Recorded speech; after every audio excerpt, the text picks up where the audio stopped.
Les seuls qui sont là parce qu'ils sont bons, c'est nos deux invités de ce soir. Parce que je voudrais vous parler d'un coup de cœur. Un film, j'ai vraiment un coup de cœur là-dessus. Je reçois Afsia Herzi, que j'adore. Afsia, ça va, mon Afsia? Ça va, merci. Ça va, on s'était rencontrés dans la rue un jour? Oui. On a eu un, c'est vrai. On a eu un, tu vois, on s'est bien entendu. Il y a très longtemps, oui. Voilà, c'est vrai. Et alors, lui, j'ai eu un coup de cœur aussi pour toi, Steve. Vraiment incroyable dans le film.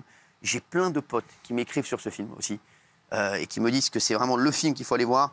C'est sorti aujourd'hui au cinéma. Ça fait d'ailleurs un très bon démarrage. Vous voyez ou pas, comme quoi je commence à avoir du pif dans le cinéma. Hein. Parce que je vous rappelle, pour la petite anecdote, j'avais refusé de jouer dans Qu'est-ce qu'on a fait au bon Dieu. J'avais dit je le sens pas. Voilà, pour vous dire, j'avais du pif à l'époque. On va regarder la bande-annonce, c'est parti. Il s'agit d'un alignement de planètes parfait. Et c'est en ça que c'est inédit. Quoi, tu t'en vas déjà, là? Il faut que j'aille aider mon frère à faire un dernier petit truc. L'autre Christophe, il est sorti du placard, là. T'es revenu dans le coin? Sur tes petites inventions, là? Faut pas qu'il reste ici, il va nous foutre dans la merde avec les renards. Soit vous vous adaptez, soit vous disparaissez. Lui, c'est Rudy. Son taf, c'est de cacher les sous. Après, il dispatche au nourrice. Vous avez fait quoi de votre argent? À part baiser des putes, poser des tailles et faire des locks, hein? Les petits vont me tuer. Fais une fixette sur toi et ton frère. Ils disent que vous niquez l'équipe de la cité. Après cet alignement, le monde ne sera plus jamais le même. La gravité, aujourd'hui au cinéma, allez le voir. Afsia et Steve, merci d'être avec nous, merci. Alors, qui l'a vu à part moi le film? Ah, très bien, vous avez vu, c'est rare que autant de gens voient le film, les chéris. Déjà, merci d'être là. Steve, c'est un de tes premiers plateaux ou pas? C'est mon premier plateau, ouais. Non, sûr, c'est vrai. Putain. Non, c'est le deuxième, j'en ai déjà fait un. Voilà, Pas de soucis. Merci de m'accueillir. Merci, au top.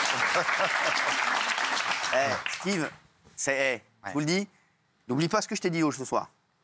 Tu vas être demandé dans... Je pense... Il y a très peu de scénarios qui vont se faire sans toi. Je te le jure, t'es un coup de cœur incroyable. Je pense que tu vas être... Je te dis, tu vas tout déchirer. Merci. Déjà, c'est déjà le cas, mais ça va être encore plus haut. Tu verras, je te l'aurais dit. Et je ressortirai cette image, au moins je pourrais la vendre assez cher. C'est important. Oui. Ah, moi, j'ai adoré le film, je me suis pas ennuyé une seconde. Et ce qui m'a marqué, c'est que contrairement à d'autres films qui se passent dans les quartiers, j'ai découvert que, en fait, c'était les petits qui faisaient la loi, que les grands comme vous, il y a un moment, si vous prenez un coup de pression par un mec qui est presque mineur, est-ce que c'est une réalité ça ou c'est une image dans le film? En fait, c'est une réalité. C'est un film qui parle de... C'est un choc des cultures entre les anciens et la nouvelle génération qui veut s'installer, qui veut prendre sa place parce que les anciens ont une manière de penser qui ne va plus aux jeunes et les anciens n'aident plus les jeunes à avancer. Donc, les jeunes, ils se rebellent. Donc, il y a souvent des coups de pression comme ça. Oui, c'est d'actualité complètement. Non, c'est fort, oui. C'est un film incroyable parce qu'il a une puissance qui vous emporte. C'est un film qui a la rage de bout en bout. Et il y a plein de genres. Il y a la science-fiction, il y a le côté suspense, chronique sociale. Il y a social. On est dans les cités aussi. Et moi, ce que je voulais vous demander, c'est face à tous ces genres incroyables, notamment vous, Afsia, vous êtes en quelque sorte le point d'équilibre. On a l'impression que tout tourne subtilement autour de vous. Est-ce que vous l'avez ressenti dans le film ? À la lecture du scénario, oui, parce que mon personnage, c'est la seule femme du film. Ouais. Et c'est celle qui prend la décision de partir, qui est déterminée à quitter la cité avec son enfant. Et souvent, dans les cités, c'est les femmes qui dirigent tout, quoi, la famille, les enfants, et qui veulent partir. Oui.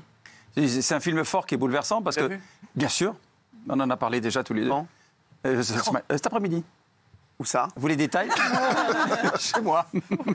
Chez moi, on a eu un lien.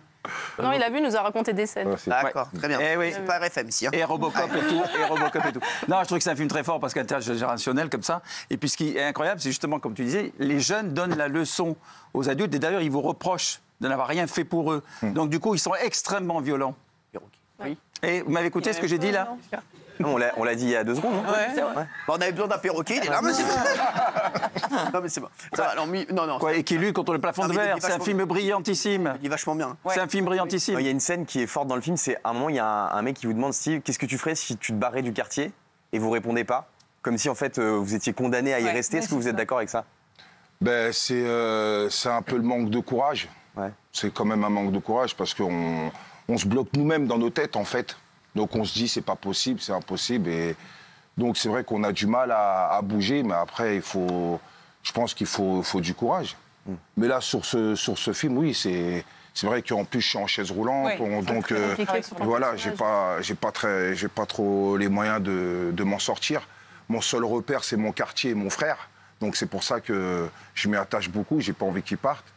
Donc j'ai vraiment pas le courage de partir, quoi. Oui, Patrick. Il y a eu La haine, il y a eu Les Misérables, qui sont des films marquants sur ces univers-là. Là, il y a Gravité. Est-ce que, quand vous tournez dans un film comme ça, vous vous rendez compte que ça va marquer une génération, que c'est un film vraiment à part? Quand on est acteur d'un réalisateur comme ça, est-ce qu'on se rend compte de la puissance du film? C'est différent, Les Misérables. Ouais. Les Misérables, je sais de quoi je parle. Bien sûr, Les Misérables. Donc c'est différent. Les Misérables, c'était vraiment un film relation police-jeune. Là, c'est vraiment un film où on est, il n'y a pas de police, il n'y a pas d'armes.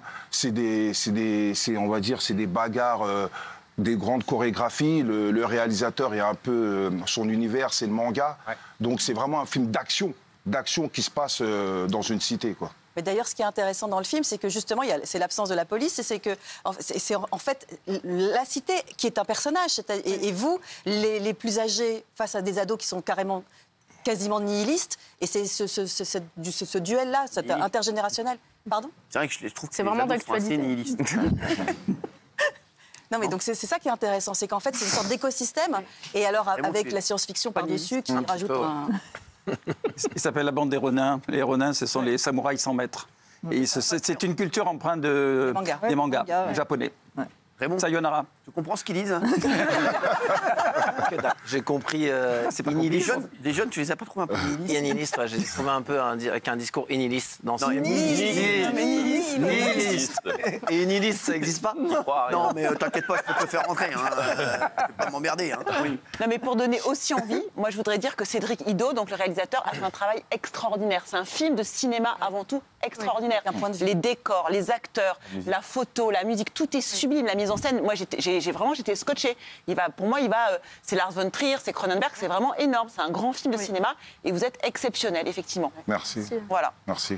Je n'ai pas posé de questions. Elle a eu un César, quand même. Bah oui, bien sûr. Si on l'adore, on la vénère. Bah, t'es vénère après. On la vénère. Mais qui comprend rien. Mais qui comprend rien à l'émission. Tu veux dire un truc, mamie? Mais moi, je trouve formidable qu'en fait, on parle beaucoup des cités, des quartiers, mais maintenant, on fait du vrai cinéma, justement. Avant, on était presque plus sur le reportage documentaire. Et là, ce sont des vrais films. Il y a Le Jeune Imam, dont on a parlé l'autre jour aussi. Il y a des histoires, c'est une toile de fond, parce que c'est la réalité, mais c'est vraiment du vrai cinéma. Moi, j'ai pris beaucoup de plaisir à voir ce film. C'est un grand film. C'est la haine 2.0 en fait. C'est pas un cliché, en plus, c'est pas un film cliché. Ouais, ça évite les clichés, exactement. Ouais. Et le titre, la gravité et d'une intelligence, je trouve le titre, parce que la gravité, c'est aussi tout ce qui retient ces gosses là-bas. Le plafond vert, pas que les gosses, les anciens aussi. Les anciens. C'est très nihiliste avec un double sens, le titre.